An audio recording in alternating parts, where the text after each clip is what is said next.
لن تنالوا البر حتى تنفقوا مما تحبون، تم ہرگز نیکی کو نہیں پا سکتے جب تک کہ وہ خرچ نہ کرو جسے تم پسند کرتے ہو.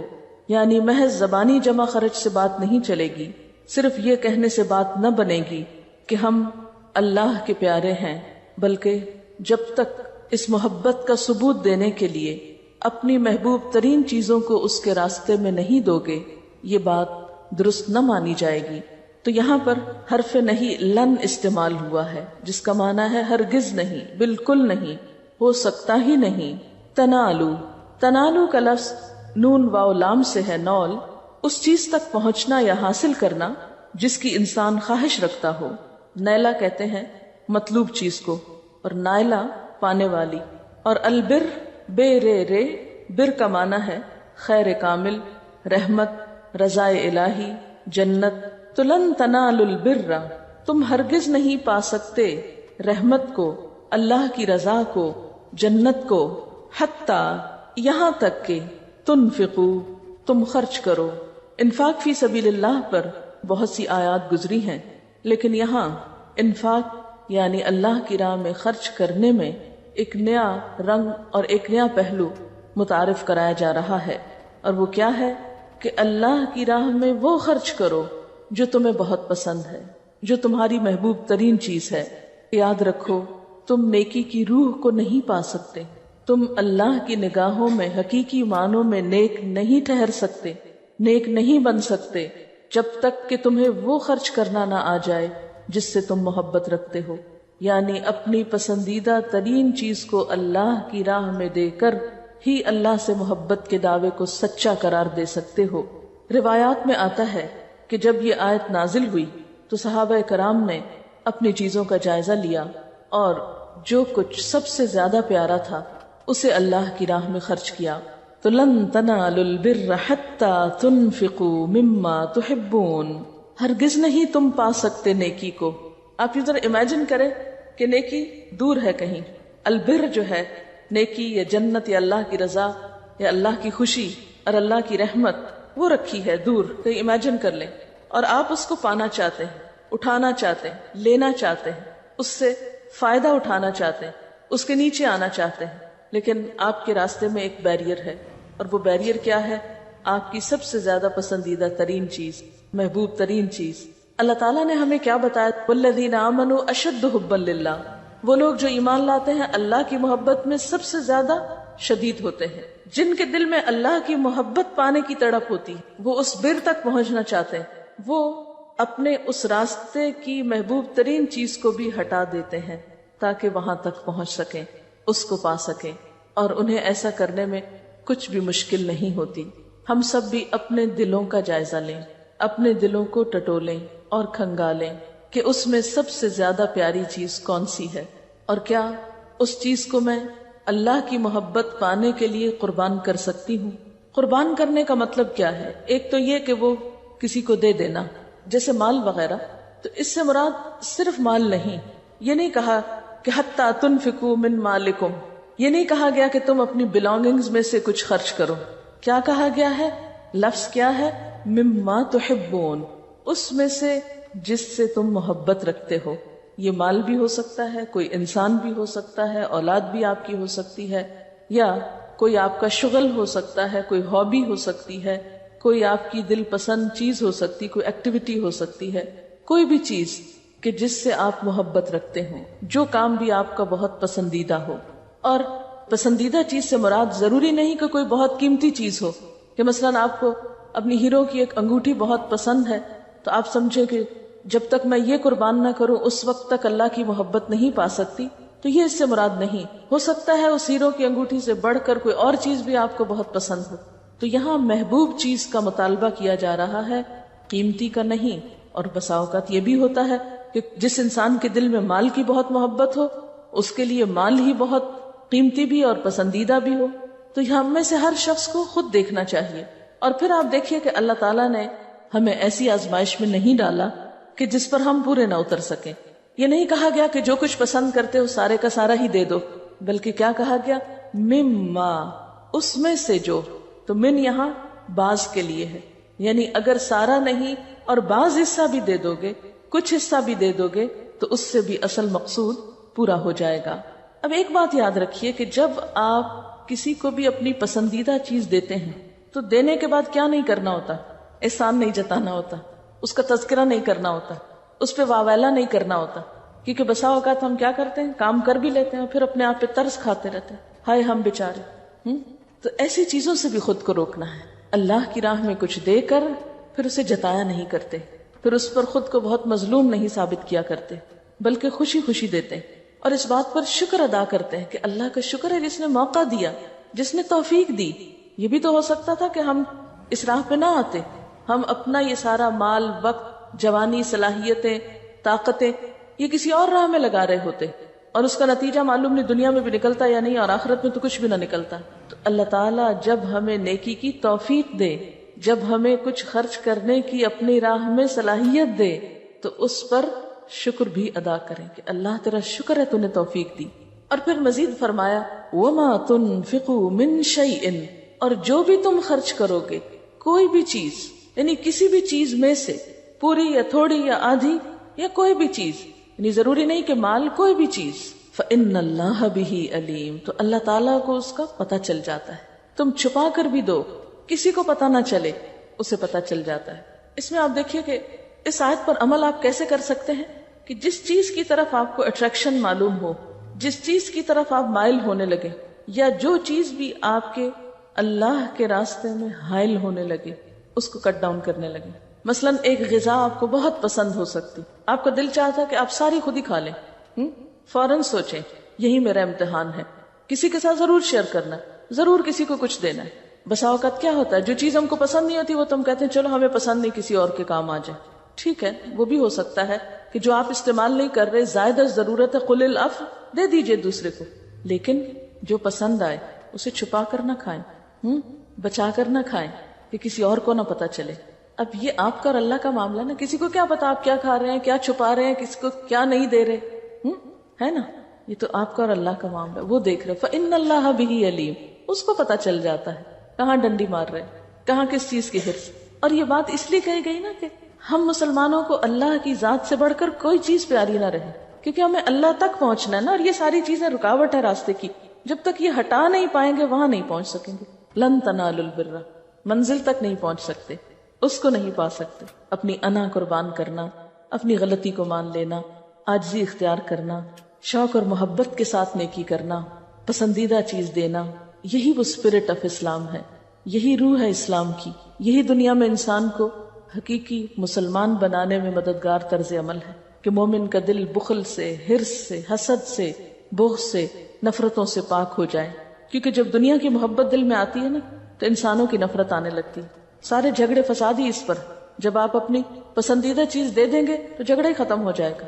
تم اللہ کی رحمت کو، اس کی جنت کو، پوری پوری نیکی کو، نیکی کی روح کو، نیکی کے جامع تصور کو، نیکی کی حقیقت کو اس وقت تک نہیں پا سکتے جب تک کہ کیا نہ کرو، حتی تنفقوا، یہاں تک کہ تم خرچ نہ کرو۔ کیا؟ مما، اس میں سے جو۔ من یہاں تبعیض کے معنوں میں ہے، بعض کے معنوں میں ہے، یعنی بعض وہ چیزیں، ساری نہیں، بعض، چند، فیو یا سم۔ مما، اس میں سے جو، تحبون، تم محبت رکھتے ہو، تم پسند کرتے ہو، جن کو تم چاہتے ہو، جب تک ان کو خرچ نہ کر ڈالو اللہ کے راستے میں، اس وقت تک تم نیک کہلانے کے مستحق نہیں ہو، جنت میں جانے کے قابل نہیں ہو۔ پھر انسان سوچتا ہے کہ کیا خرچ کرے، تو فرمایا وَمَا تُنْفِقُوا مِنْ شَيْءٍ، اور جو بھی تم خرچ کرو گے چیز میں سے، یعنی پوری چیز بھی نہیں، من شیئن، چیز میں سے، یعنی کچھ بھی چیز، کوئی بھی چیز، چیز کا کچھ بھی حصہ، تھوڑا یا زیادہ، فَإِنَّ اللَّهَ بِهِ علیم، تو بے شک اللہ اس کو جاننے والا ہے، اللہ کو سب پتا ہے کس نے کتنا، کیا، کب، کیسے، کن حالات میں خرچ کیا ہے۔ اس بات کی فکر نہ کرو کہ تمہارے دینے کی کسی کو خبر نہیں ہوئی یا کسی نے اس پہ تمہاری تعریف نہیں کی، نہیں، جس کے نام پر تم دے رہے ہو اس کو پتا چل چکا ہے۔ سب سے پہلی بات تو یہاں پر ہم کو یہ سمجھنی ہے کہ خرچ کرنے سے مراد کیا ہے۔ اور کیا اس سے مراد صرف مال ہے یا کچھ اور خرچ کرنا بھی؟ جب تک کہ تم خرچ نہ کرو. تنفقو کا لفظ روٹ کیا ہے اس کا؟ نون فے قاف، نفق. نفق کس کو کہتے ہیں؟ ٹنل کو، سرنگ کو. ایک طرف سے ایک چیز جاتی ہے اور دوسری طرف سے نکل جاتی. اگرچہ اس کا معنی مال خرچ کرنا ہی ہوتا ہے، لیکن کوئی بھی چیز اللہ کے راستے میں دینا وہ انفاق کہلاتا ہے. جو بھی چیز آپ پوزیس کرتے ہو. اب آپ دیکھیے کہ کیا کچھ آپ پوزیس کرتے ہیں یا جن چیزوں سے آپ محبت رکھتے ہیں، جن کو اپنا کہتے ہیں، جن کو اپنا سمجھتے ہیں، کیا کچھ بتائیے. مال، اولاد اور وقت، کوئی بھی ہنر، سکلز، وہ چیزیں جن سے ہم محبت رکھتے ہیں. یعنی اس کا ٹاپک یہ ہوگا وہ چیزیں جن سے ہم محبت رکھتے ہیں. سب سے پہلے تو جان. سب چیزوں سے بڑھ کر تو انسان کو اپنی جان پیاری ہوتی ہے نا. پھر جان میں انکلوڈڈ ہے کیا؟ انسان کی ذاتی جتنی بھی صلاحیتیں ہیں وہ سب ٹائٹل اس کا ہو جائے گا. مثلا انسان کو اللہ نے اگر عقل دیا ہے، شعور دیا ہے، احساس دیا ہے، جوانی، پھر اسی میں نیند بھی آ جاتی ہے، اسی میں اور دلچسپیاں، شوق، وہ سب کچھ جو آپ کی جان سے متعلق ہے، یعنی جس میں آپ کی جان انوالو ہے یا جو آپ کے جسم اور جان سے ریلیٹڈ ہیں. ٹھیک ہے نا. جان کے بعد اولاد، پھر مال. مال میں کیا کچھ شامل ہوتا ہے؟ انسان کے پاس مال کی کتنی قسمیں؟ مثلا مال مویشی، جانور وغیرہ جو ہوتے ہیں، جیسے گھوڑے، غلام، زمینیں، جائیدادیں، کاروبار، دکانیں، یہ قسمیں ہیں نا اس کی. کیونکہ خالی مال ہم بولتے ہیں تو کوئی سمجھ نہیں آتی کہ کیا مراد ہے. بس مال مال ہے. اٹس ناٹ اونلی منی، وہ سب کچھ جو مال سے خریدا جاتا ہے. ٹھیک ہے. رشتہ دار، برادری، کنبہ، قبیلہ، خاندان، مال کی لسٹ میں کچھ چیزیں. زیورات، بینک بیلنس، لباس. مال میں گھر اور گھر کا سامان سارا، رکھ رکھاؤ، دیگر اشیاء. دیگر اشیاء میں پھر آپ بے شک جو جل چاہے مسلینیس میں سب ڈال دیں جو اوپر نہیں فٹ ہوا. اس میں گاڑی وغیرہ آ جائے گی. یہ تو ایک عمومی فہرست ہے نا. اس میں کمی بیشی ہو سکتی، کسی کو ایک چیز زیادہ پیاری ہو سکتی، کسی کو دوسری زیادہ محبوب ہو سکتی. آیت دوبارہ پڑھتی ہوں. لن تنالوا البر حتى تنفقوا مما تحبون. مما تحبون، ان چیزوں میں سے جن سے تم محبت رکھتے ہو. جب تک ان میں سے خرچ نہ کرو، ان میں سے نہ دو، اس وقت تک اللہ کی محبت حاصل نہیں ہو سکتی. تم نیک نہیں کہلا سکتے. بر کس کو کہتے ہیں؟ نیکی کو. تم نیکی کو پا نہیں سکتے. یہ تو بالکل ایسے ہی نا کہ جیسے کسی اونچی جگہ کوئی چیز رکھی ہوئی ہو. مثلا یہ بلب لگا ہوا ہے تو میں آپ سے یہ کہوں کہ تم اس وقت تک بلب نہیں اتار سکتے جب تک اس میز پہ نہ چڑھ جاؤ. تو میز پہ چڑھنا اگرچہ ایک مشکل کام ہے، لیکن اس پہ چڑھے بغیر وہ ہاتھ نہیں آتا. آپ نیچے کھڑے ہو کے 100 تمنا کرے کتنا خوبصورت ہے، کتنا اچھا ہے، یا یہ کہ فیوز ہو چکا ہے اور اسے اتارنا ہے تو میں اتار لوں. اچھلیں، کودیں، کچھ کریں، سوچتے رہیں، تمنائیں کریں، خیالی پلا پکائیں، سب کریں، لیکن جب تک چڑھ کے اتاریں گے نہیں آپ بلب پا نہیں سکتے. تو یہاں اللہ تعالیٰ فرماتے لن تنالوا البر، پا سکتے ہی نہیں ہو، ہرگز نہیں پا سکتے، ہرگز نہیں حاصل کر سکتے جب تک کہ خرچ نہ کرو اس میں سے جس سے تم محبت رکھتے. اپنی محبوب چیزوں میں سے، اپنی پسندیدہ چیزوں میں سے جب تک نہ نکالو. کیونکہ عام طور پر خرچ کرتے وقت اگر ہم اپنی نفسیات دیکھیں تو کیا دیتے ہیں؟ عموماً جب آپ کسی کو کچھ دینے لگتے ہیں تو کیا نکالتے ہیں؟ اپنے آپ سے پوچھئے کیا دیتے ہیں؟ عمومی طور پر ہم سوچتے ہیں ہم غریبوں کو دے رہے ہیں، ٹھیک ہے نا، اور عموماً غریبوں کو ہی دیا جاتا ہے. تو جب غریب کو دینے کی باری آتی ہے تو ہم سوچتے ہیں غریب کا تو اس سے بھی کام چل جائے گا، ٹھیک ہے، چلے اس کا چل گیا کام، لہذا کافی ہے اور ہم نے بہت نیکی کا کام کر لیا. روکھا سوکھا، ٹوٹا پھوٹا، بچا کھچا دے کر. ایک طرف لکھیے مما تحبون اور اکول لکھیے روکھا سوکھا، بچا کھچا، ٹوٹا پھوٹا. ٹوٹے پھوٹے سٹول پہ چڑھ کے تم ستارے نہیں توڑ سکتے، ستارے نہیں لا سکتے. اس کے لیے مضبوط چیز پہ چڑھنا ہوگا، محبوب ترین چیز کو قربان کرنا ہوگا. لن تنالوا البر حتى تنفقوا مما تحبون. اس کا یہ مطلب نہیں کہ آپ بچا کھچا دے نہیں سکتے، وہ تو دے سکتے ہیں، دے دیں، نکال دیں. کل العفو، جو نہیں ضرورت نکال دو، لیکن صرف اس کے نکالنے سے نیک نہیں بن سکتے جب تک محبوب ترین چیز میں سے کچھ نہ نکالو. سارا نہیں، کچھ. من ما، من شیئن، دونوں دفعہ من آیا ہے. مما تحبون میں بھی من چھپا ہوا ہے اور وما تنفقوا من شیئن یہاں بھی من ہے. اس سے کیا پتہ چلتا ہے؟ اللہ تعالیٰ کو پتا تھا کہ ہم کس قابل. اس لیے اس نے پوری چیز بھی نہیں مانگی, کہا اس میں سے کچھ ہی نکال دو, من, بعض, کچھ. اچھا ایسا کیوں کہا گیا, ایسا کیوں کہا گیا؟ نیک بننے کے لیے اس چیز کی شرط کیوں لگائی گئی, بتائیں گے آپ؟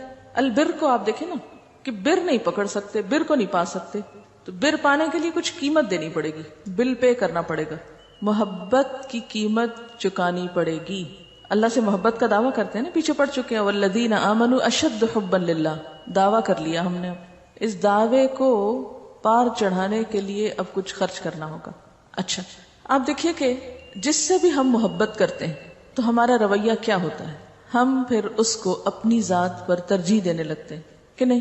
مثلا ماں اپنے بچے سے محبت کرتی تو پھر کیا کرتی, اپنی ذات پر اس کو ترجیح دیتی, یعنی خود سیکریفائس کر کے اسے کیا کرتی ہے, پریفرنس دیتی. خود نہیں سوتی, اس کو سلاتی رہتی ہے, جب تک وہ نہ سوئے خود نہیں سوتی, ہے نا.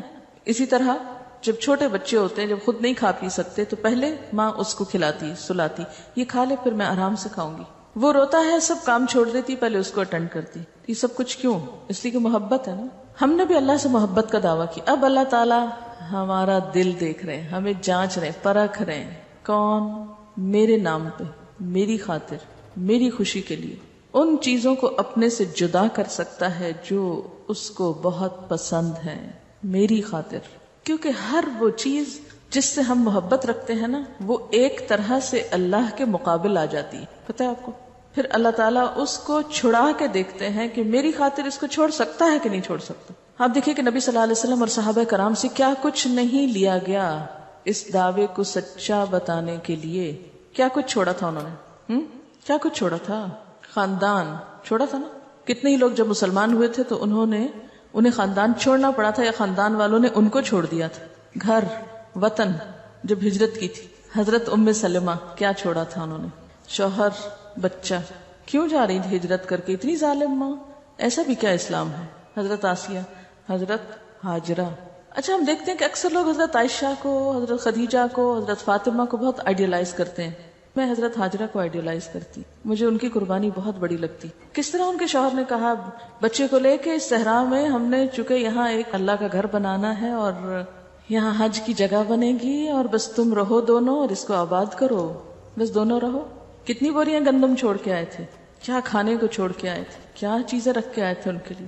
اگر وہ عورت قربانی نہیں کرتی, وہ کہتی نہیں میں نہیں رہ سکتی, جس کو مرضی رکھے, میں نہیں رہوں گی. وہ جگہ کس نے آباد کی؟ ایک عورت نے آباد کی. مکہ ایک عورت نے آباد کیا ہے, حضرت ہاجرہ نے, ایک چھوٹے سے بچے کے ساتھ. حضرت ابراہیم علیہ السلام کی شخصیت تو ایسی ہے کہ کہیں فلسطین میں ہے, کہیں مصر میں ہے, کہیں مکہ میں ہے, وہ تو گھوم پھر رہے ہیں.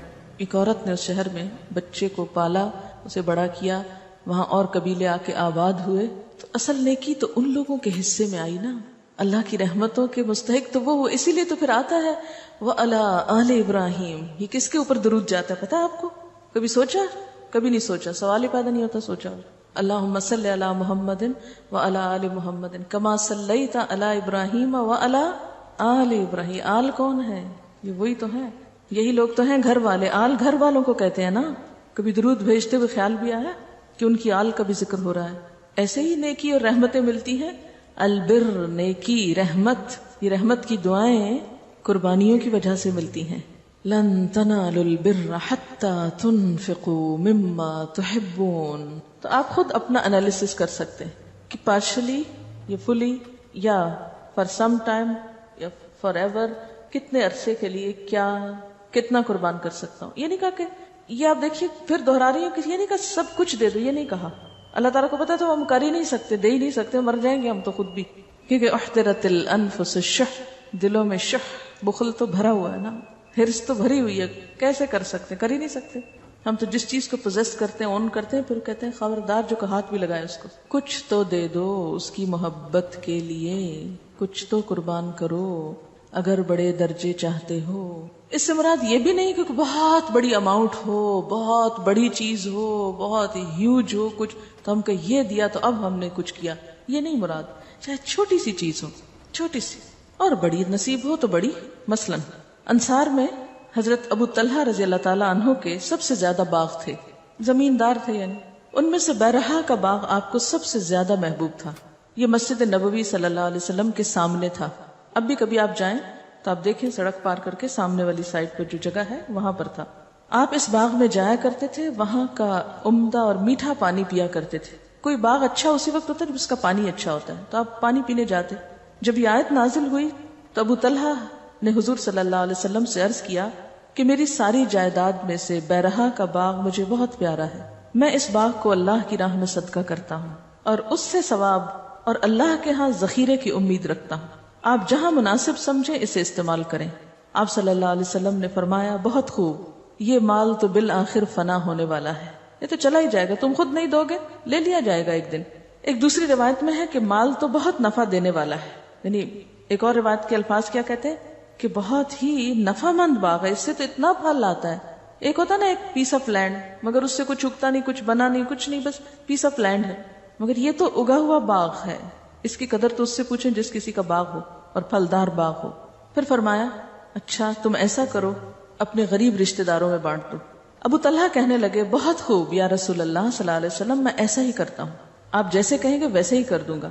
چنانچہ یہ باغ حضرت ابو طلحہ نے اپنے رشتہ داروں اور چچا زاد بھائیوں میں بانٹ دیا. ان رشتوں کو دینا اور مشکل ہوتا ہے, غریبوں کو دینا پھر آسان ہوتا ہے, کیونکہ ان سے ایک ہڈن جیلسی بھی ہوتی ہے. اچھا وہ کیا کر رہے ہیں, آگے نکل رہے ہیں, ہم سے پیچھے ہیں, ایک مقابلہ کمپٹیشن ہوتا ہے ان رشتوں سے. تو عموماً دنیا بھر ہم سے آگے نکل جائے ہمیں کوئی پرواہ نہیں, لیکن اگر چچا زاد اور خالہ زاد اور پھپھی زاد آگے نکلے تو ہم بہت پریشان, وہ ہم سے آگے نہ نکلے, ان کو تو پیچھے ہی رہنا چاہیے. اور عموماً یہ خواتین ہی ہوتی ہیں جو گھروں میں ایسے کمپٹیشن رکھتی ہیں, میرا بچہ ایسے اور فلانے کا ایسے اور اس کا ایسے اور اس کا. وہ دیورانیاں جٹھانیاں کے آپس میں نہیں بنتی نا, پھر وہ اس طرح کاٹتی بچوں کے دلوں میں اس طرح کے مقابلے پیدا کر کے, نفرتیں اور عداوتیں بو کر. تو چونکہ اللہ کی محبت میں محبوب ترین چیز دینا اور دینا اس کو جس کو دے کر خوشی نہ ہو, لیکن جب اللہ کے لیے دینا ہو تو بس دے دیا, اللہ کو دے دیا نا, کوئی بھی لے جائے, ہمیں اس سے کیا کون لے جائے, ہمیں تو اس کے بدلے میں اللہ کی محبت چاہیے, اس کی رضا چاہیے, وہ مل گئی تو سب کچھ مل گیا, اور یہ تو بالآخر فنا ہونے والا ہی ہے. اسی طرح کچھ اور روایات میں آتا ہے کہ اس کے بعد ہر صحابی نے کچھ نہ کچھ ضرور نکالا, خواہ چھوٹی سی چیز تھی. حضرت زید کو اپنا ایک گھوڑا بہت پسند تھا, تو انہوں نے وہ لا کر حضور صلی اللہ علیہ وسلم کو دیا کہ میرا یہ گھوڑا مجھے بہت عزیز ہے, آپ اس کو اللہ کی راہ میں جہاں چاہیں استعمال کریں. تو آپ صلی اللہ علیہ وسلم نے کیا کیا, حضرت اسامہ کو بلایا اور اس کو اس پہ سوار کر دیا. کہ لگے اللہ کے رسول صلی اللہ علیہ وسلم, میں نے تو اللہ کے راستے میں دیا, فرمایا تمہارا قبول ہو گیا, تم نے مجھے کہا نا جو چاہوں کرو, لے جاؤ. اصل میں اللہ تعالیٰ محتاج نہیں ہے, نہ اسے چیزیں چاہیے کسی کی, وہ تو یہ دیکھتا ہے کہ دل کیا ہے, وہ تو دل دیکھنا چاہتا ہے. حضرت عبداللہ بن عمر کی ایک لونڈی تھی, انہوں نے اس کو آزاد کر دیا. وہ کہتے ہیں کہ اب بھی میرے دل میں اس کے لیے اتنی محبت ہے کہ اگر کوئی چیز دے کر نکاح کی بھی اجازت ہوتی تو میں اس سے دوبارہ نکاح ہی کر لیتا, کیونکہ آزاد کر کے لونڈی کو نکاح ہو سکتا ہے نا. اسی طرح اور بھی واقعات ملتے ہیں. دراصل یہ عمل کیا ہے, اللہ کے ساتھ اپنی محبت کو سچا بتانے کا. اللہ تعالیٰ آپ نے کہا, میں نے کر لیا, اس لیے کر لیا کہ آپ سے بڑھ کر مجھے کوئی بھی چیز عزیز نہیں, آپ چاہیں تو میں کسی بھی چیز کو چھوڑ سکتا ہوں. ہم سب کو بنیادی طور پر اللہ تعالیٰ نے بنایا کس لیے ہے. جب ہمارے ذہن میں یہ چیز واضح ہو جائے گی تو ہماری ہر چیز اپنی جگہ پر آ جائے گی. جب تک کوئی چیز اپنی جگہ پر نہ ہو صحیح کام نہیں کرتی. مثلاً اسی ایئر کنڈیشنر کو اتار کے اگر ہم زمین پہ رکھ دیں یا دیوار کے ساتھ کھڑا کر دیں تو یہ کام نہیں کرے گا جو اپنی جگہ پہ کر رہا ہے. چھت والا چھت پہ کام کرے گا, اور اگر آپ اس دیوار کے ساتھ لگے ہوئے کو سٹینڈ کو اگر آپ چھت پہ چڑھانے کی کوشش کریں تو کیا ہوگا, کیا نتیجہ نکلے گا. اگر ٹیوب لائٹس آپ چھت سے اتار کے ستونوں کے ساتھ لگا دیں کیا ہوگا, روشنی اس طرح نہیں ملے گی. آپ صلی اللہ علیہ وسلم ایک خطبہ دے رہے تھے تو 3 لوگ اندر آئے, تو ان تینوں نے کیا کیا تھا, تینوں کا طرز عمل مختلف تھا. پہلے نے کیا کیا تھا, آگے آ کر آپ کے قریب بیٹھ گیا, دوسرا کہاں بیٹھا, پیچھے بیٹھ گیا, اور تیسرا تو آپ نے کیا فرمایا تھا. تینوں کے بارے میں جب آپ خطبہ ختم کر چکے تو تینوں کے عمل پر آپ نے اپنی رائے دی کہ ان تینوں کا اب کیا معاملہ ہے. یہ جتنی بھی باتیں ہم نے کی ہیں سنی سب نے ہیں, عمل سب کا مختلف ہوگا, اس لیے انجام بھی ہر ایک کا الگ الگ ہوگا. یہ نہیں ہو سکتا کہ ہم اپنی منمانی کریں اور انجام پھر ہماری ہی مرضی کے مطابق ہو, یہ نہیں ہو سکتا, یہ پاسبل ہی نہیں. وہ وہی ہوگا جو آپ کر رہے ہیں. تو اس لیے اپنے کرنے پر غور و فکر کی ضرورت ہے, کیونکہ آج تک ہمیں یہی سمجھ نہیں آتی کہ ہمیں کرنا کیا ہے اور کیسے کرنا ہے, یا ہمارا مقام کیا ہے, یا ہماری زندگی کا مقصد کیا ہے, یا اللہ نے ہمیں اس پلانٹ پہ اتارا کیوں ہے, اس دنیا میں بھیجا کیوں. جب تک یہ مقصد سمجھ نہیں آئے گا کوئی بھی ایفرٹ آپ کی صحیح ڈائریکشن پر ہوگی نہیں. اور جس پہیے کی ڈائریکشن صحیح نہ ہو، چاہے وہ کتنا ہی چل رہا ہو، وہ گاڑی کسی منزل پہ نہیں پہنچتی. جس کا پہیہ تو چل رہا ہو لیکن صحیح ڈائریکشن پہ نہ چل رہا ہو. ہم سب کی زندگی کا مقصد جس نے ہمیں بنایا اسی نے بتا دیا کہ وما خلقت الجن والانس الا لیعبدون، میں نے جن و انس کو اس لیے بنایا ہے کہ وہ میری عبادت کرے. لہٰذا ہماری زندگی کا مقصد کیا ہے؟ کیا مقصد ہے؟ عبادت ہے. اللہ کی عبادت، اس کی رضا، اس کی اطاعت، اس کی بندگی، اس کی پرستش، اس کی یاد. تو اس کا مطلب ہے کہ ہم ہر وقت عبادت کیا کریں، مسجد میں بیٹھے رہا کریں، نہ کچھ کھائیں، نہ پیئیں، نہ سوئیں، نہ کسی سے ملیں، نہ جلیں، نہ خرید و فروخت کریں، نہ شادی کریں، نہ بچے پیدا کریں، نہ ان کو پالیں، نہ پڑھائیں، نہ اسے کسی ٹھکانے لگائیں ان کو، بس عبادت کیا کریں. اسی لیے بنایا گیا ہم کو. یہ کام کون کر رہا ہے؟ فرشتے کر رہے ہیں. ہمیں اس لیے نہیں بنایا گیا. پھر کیا اس بات میں کنٹراڈکشن نہیں کہ ابھی تو کہا جا رہا ہے کہ عبادت کے لیے بنایا گیا اور پھر کہا جا رہا ہے کہ یہ بھی نہیں صرف کرتے رہنا، کچھ اور بھی کرنا ہے. عبادت کا مقصد صرف نماز اور تسبیح نہیں. عبادت دوسرے طریقوں سے بھی ہو سکتی ہے. یعنی عبادت کے دو طریقے ہو سکتے ہیں، ٹھیک ہے. لیکن اس کے ساتھ ایک اور چیز بھی بڑی اہم ہے. زندگی میں کیا مقصد کے علاوہ کوئی اور چیز بھی ہے؟ کیا ہماری زندگی میں مقصد کے علاوہ کوئی اور چیز بھی ہے کہ کوئی نہیں؟ ضروریات، کچھ ہماری ضرورتیں بھی ہیں. مثلاً کھانا پینا، شادی بیاہ، کام کاروبار، سیر تفریح، یہ سب کیا ہے؟ ضرورت ہے ہماری یا نہیں؟ دنیا میں جینے کے لیے ہماری کچھ ضروریات ہیں، ان کو پورا کرنا بھی ضروری ہے. ان کے بغیر ہم جی نہیں سکتے. وہ زندگی کا ایک حصہ ہیں. ان کو نکال دیں تو انسان باقی نہیں رہتا. تو انسان کو ضروریات بھی پوری کرنی ہے لیکن ساتھ ہی اپنی زندگی کا مقصد بھی پورا کرنا ہے. مثلاً مقصد تو عبادت ہے اور ضروریات کھانا پینا ہے. ہماری مشکل کیا ہے؟ ہم کس کنفیوژن کا شکار ہیں؟ ہم کہاں غلطی کر رہے ہیں؟ ہم نے ضروریات کو مقصد زندگی بنا لیا ہے.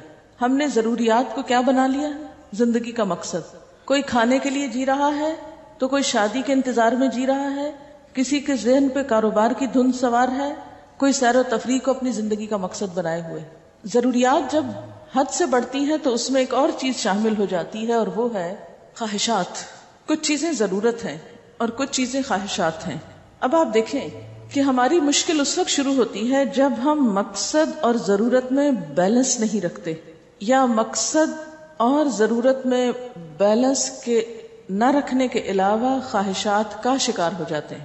جب ہم خواہشات کا شکار ہوتے ہیں تو ہم اپنی بسا اوقات ضروریات سے بھی غافل ہو جاتے ہیں اور عبادت سے تو بالکل ہی بے نیاز ہو جاتے ہیں. اسی لیے کہا نا لا تتبع الہوى فیضلک عن سبیل اللہ. اچھا، اب سوال میرا یہ ہے کہ کیا مقصد اور ضرورت میں کوئی باہمی ٹکراؤ ہے؟ کیا یہ ایک دوسرے کو کاٹتے؟ نہیں کاٹتے. مقصد اور ضرورت میں باہم کوئی تضاد نہیں، کوئی کنٹراڈکشن نہیں. یہ دونوں ایک دوسرے کو کاٹنے والے نہیں. ہم مقصد اور ضرورت دونوں کو ساتھ لے کر چل سکتے ہیں. اور دونوں کو ساتھ لے کر چلنے کے لیے دو چیزیں ضروری ہیں. ایک تو نیت. جب ضروریات میں بھی نیت اچھی ہو تو وہ بھی انڈائریکٹلی عبادت ہو جاتی ہے. ٹھیک ہے، یعنی جب ضروریات ہم اپنے مقصد کی تکمیل کے لیے پوری کریں گے. اور کھانا کیوں کھائیں گے؟ کہ ہمارے مقصد میں فائدہ ہوتا ہے، اصل مقصد پورا ہوتا ہے. پہننے کی کیوں؟ اس لیے کہ مقصد پورا ہوتا ہے. تو مجھے بتائیے کہ کیا ضرورت کو مقصد کے تابع ہونا چاہیے یا مقصد کو ضرورت کے تابع؟ پرائرٹی کس کی؟ ضرورت کو مقصد کے تابع ہونا چاہیے. ہمارا جو مقصد ہے زندگی کا اس کو ضرورتوں کے تابع نہیں ہونا چاہیے کہ ضرورت پوری ہوگی تو مقصد بھی پورا کر لیں گے، نہیں تو بھول جائیں گے اس کو. ان دونوں میں کوئی تضاد نہیں، دونوں ساتھ ساتھ ہیں. بلکہ ضروریات کو اچھی طریقے، اچھی نیت سے پورا کیا جائے تو وہ بھی عبادت ہے. یعنی عبادت کے دو معنی آپ کر سکتے ہیں. ایک تو اس کا اصطلاحی معنی جس کو کہا ہی عبادت گیا ہے، ٹھیک ہے، جس کا نام ہی عبادت ہے، مثلا نماز روزہ وغیرہ، وہ تو ڈائریکٹ عبادت ہے. اور دوسرے کیا ہیں؟ انڈائریکٹ عبادات جو ضروریات کی تکمیل سے ہوتی. ہاں، ضروریات کی تکمیل کے بعد جب ہم کثرت خواہشات کا شکار ہوتے ہیں تو وہ ہمیں مقصد سے دور لے جاتی. یعنی خواہشات کی تکمیل انسان کو مقصد سے دور لے جانے لگتی. اس لیے خواہشات کی تکمیل میں بہت محتاط ہونے کی ضرورت ہے.